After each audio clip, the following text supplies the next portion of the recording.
Сәлем достар, бүгінгі видео бұл мен кешкі күнімді қалай өткіземін, сол туралы болады. Мен жақын арада мүлдем видео салмай кеттім ютубқа. Және де осы видеодан сіздермен қандай нәрселермен айналысамын, қандай жаңалықтар болып жатыр, өзімнің 10-шы сыныптағы қандай жаңа нәрселер болып жатыр, сол туралы айтатын боламын. Және де ең қызық нәрсе, мен осындай затқа заказ берген болатынмын алдыңғы жылы қаңтар айында. Және менде қазір дүниежүзі тарихынан курсқа қатысып жатырмын. 140 деген курс. Меніңше сіздер де біліп отырсыздар, көріп жатқан болсаңыздар. Және менде қазір сол курс бойынша тақырыптық тест болады. Яғни мен тест тапсырам. Бір апта бойы оқыған тақырып бойынша біз тест тапсыруымыз керек болады. Ендеше мен видеоны бастайын, ендеше кеттік. Егер де сіздер 10-шы, 9-шы, не болмаса 11-ші сынып оқушылары болсаңыздар, ендеше мен сіздерге 140 курсын кеңес беремін қатысуды, ұбт-ға дайындалатын болсаңыздар. Себебі ол жердегі өздерінің тәртібі, ережелері күшті, маған ұнайды. Қазір бізде тақырыптық тест болады. 10 минуттай қалды. Мен сол 10 минутта өзім жазған конспектті қайталап шығайын деп жатырмын. Примерно енді бірінші ай бітті. Соның өзінде мынанша конспект.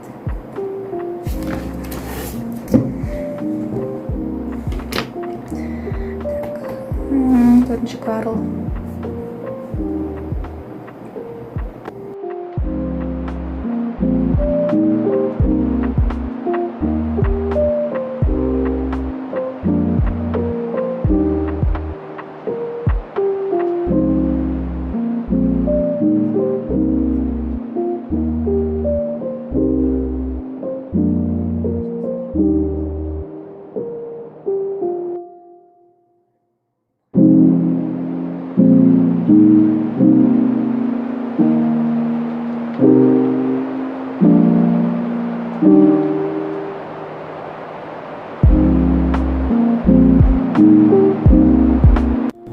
Менде қазір тақырыптық тест аяқталды.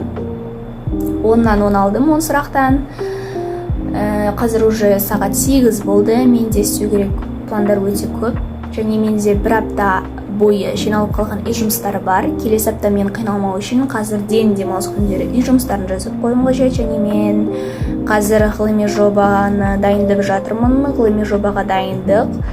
Яғни мен әлі презентация жасауым қажет. Және президенттік бойынша, мектеп президенті бойынша бір сайлау деген келетін шығар. Енді сайлау болып жатыр. Соған да мен өзімді ұсыну үшін постер жасауым қажет. Яғни маған дауыс берсеңіздер, ендеше мынандай жаңа дүниелер болады деген секілді өзімді таныстыруым қажет және өзімді ұсынуым қажет, нақтырақ айтатын болсам. Соған постер жасау керек әлі. Бүгін уже субботаның кешкі уақытысы сағат 8. Значит, менің қолымнан қазір тек қана ағылшын тілімен айналысу, үй жұмысын жасау және келесі осы жаңа басталатын дүйсенбіге пландар құру ғана келеді, ал постер жасауды мен ертеңге қалдыратын боламын. Мен қазір үй жұмысын жасайын деп жатырмын. Қазір сағат 9. Мен кішкене үйді реттеп алайын деп, сағат уже 1 сағат өтіп кетті. Қазір менде үй жұмыстарынан биологияны орындауым қажет. Яғни нейроздар деген тақырып бойынша конспект жазу керек. Кейіннен мен негізі көбінесе түсінік айта бермеймін, өйткені уақыт жоқ. Уақыт тығыз болғаннан кейін менде тек қана конспект жазу болады. Бірақ та қазір сағат 9, примерно бір 40 минуттай арнаймын. 40 минутта конспект және түсінік айтып үлгеруім қажет. Түсінікті кімге айтамын? Түсінікті өзіме айтамын. Түсінік айту арқылы өзіңнің тақырыпты қаншалықты түсінгеніңді біле аласың. Яғни мысалы кейбір сұрақтар пайда болуы мүмкін түсіндіріп жатқан кезде, сол кезде қайттан қарап, дәл сол жерді қайттан оқисың деген секілді. Және менің байқағаным, менің почеркім қазір мүлдем басқаша және мен әртүрлі жазамын. Тез жазған кезде басқа, асықпай жазған кезде басқа. Мүлдем әртүрлі.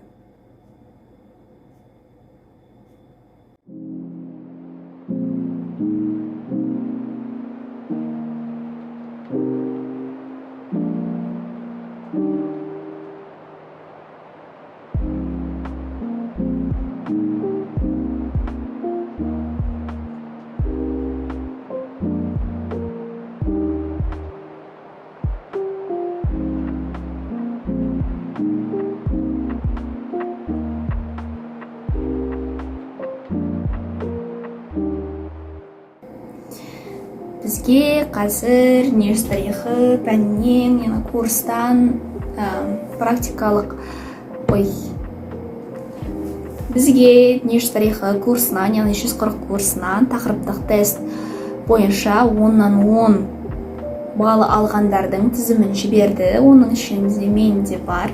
Жерге шығарып қоямын. Сол бойынша бізді яғни өзіміздің кураторымыз құттықтады. Мен қазір уже сағат 9:30 болды, конспект жазып болдым. Қазір енді түсінік айтуым қажет. Менің бір байқағаным, бәлкім ол ағылшын тіліне байланысты, не болмаса байланысты емес, бірақ та кітаптар, қазақша кітаптар көп оқымағандықтан менің сөзді қорым түсіп кеткен секілді. Өйткені мен өзімнің ойымды толыққанды өзім қалағандай түсіндіре алмаймын. Сол себепті де бәлкім енді қазір Наполеон Хиллдің әлі кітабын аяқтаған жоқпын. Мен сол кітапты оқып бітіруге тырысуым қажет.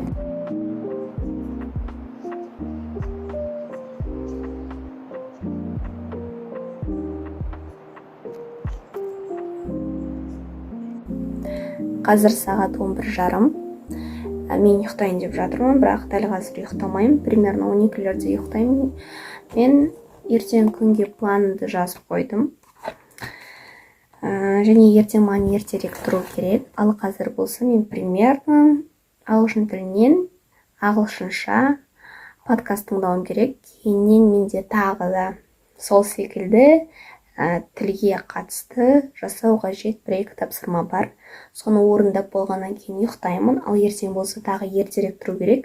Өйткені менде келесі апта, яғни сабақ болады. Сол сабақтан тыс тағы да жасалу қажет тапсырмалар бар. Мысалы ретінде дебат бойынша маған тағы да ақпараттар жинау қажет. Өйткені мен дебаттан жүргізуші боламын. Енді болатын дебаттар бойынша. Және маған әлі презентация жасаған жоқпын. Презентацияның нақтырақ айтатын болсам қаңқасын дайындау қажет. Және презентация қалай болады, кейіннен оның детальдарын құрастыру керек, соны пландау қажет. Кейіннен менде тағы осы монтаж видео бар. Және менде қазір үйреніп жүрген бір тіл бар. Сол бойынша тағы да соны үйренуді жалғастыру керек. Маған қазір ұнамайтыны, бір нәрсе ұнамайды. Қазір уақыт мүлдем тығыз болып кетті. Менде бос уақыт болмай кетті. Бір тема алуға, не болмаса өзім қалап болады ғой. Режим қойып, бүгін былай жасасам деген секілді мүлдем қиын болып кетті. Бәлкім үй жұмысына байланысты болды ма, не болмаса қазір ғылыми жоба, дебат, содан кейін президент болу бойынша сайлау, соның барлығы бір уақытта келіп, уақыт тығыз болып кетті. Сол нәрсе ұнамай жатыр. Бірақ та енді арада бірнеше уақыт өткеннен кейін ғылыми жобада өз орнына келеді. Кім президент болатыны анықталады. Дебат бойынша енді мен енді дебаттан жүргізуші боламын ғой бірінші рет. Ал дебаттан болса енді қобалжу болмайды деген секілді 1-2 дебат өткеннен кейін деп өзім үміттенемін, сөйтіп ойлаймын. Ендеше қайырлы түн. Тағы да сәлем достар. Бүгін дүйсенбі. Кешелері видео түсіре алмадым, өйткені үйде болған жоқпын. Мен бүгін өзім жексенбі күні бастаған видеоны жалғастырмақшымын. Қазір сағат 5 болып қалды. Менде жасайтын пландар өте көп. Мысалы ретінде мен өзім айтқандай 140 курсына қатысып жатқаннан кейін бүгін тағы да тапсырмалар берілген. Сол бойынша видео сабақ көріп, кейіннен конспект жазып алуым керек. Және менде ағылшын тілі қазір ғылыми жоба болғандықтан менде әлі презентация дайын емес. Сол себепті де мен қандай презентацияны дайындаймын.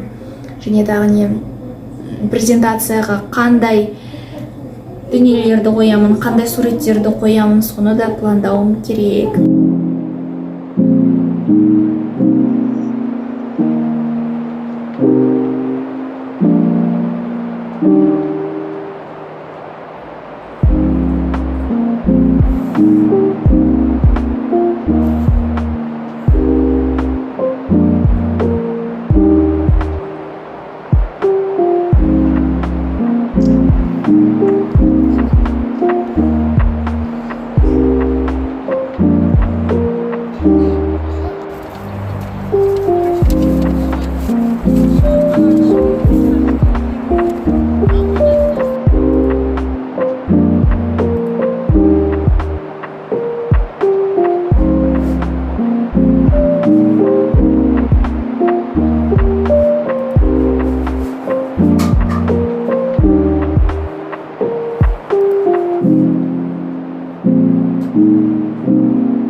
Қазір сағат 8 болайын деп жатыр.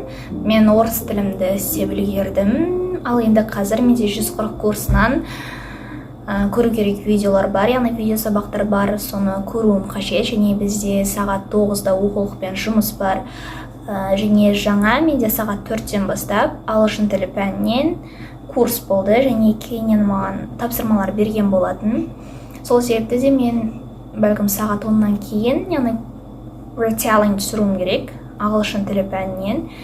Соны түсіруім керек. Оқулықпен жұмыс болғаннан кейін сағат 10-нан кейін кейіннен менде презентация бар. Бүгін тағы да кеш ұйықтайын деп тұрмын. Неге презентация? Өйткені мен ғылыми жобаға қатысып жатырмын ағылшын тілі пәнінен. Сол себепті менде әлі презентация дайын емес, күнделік дайын емес. Соның барлығын дайындауым қажет. Сол себепті де енді көбірек дайындалу керек болады, көп пландарды жасау керек болады, және уақыт өте аз болады. Яғни бос уақыт болмайды деп айтуға болады.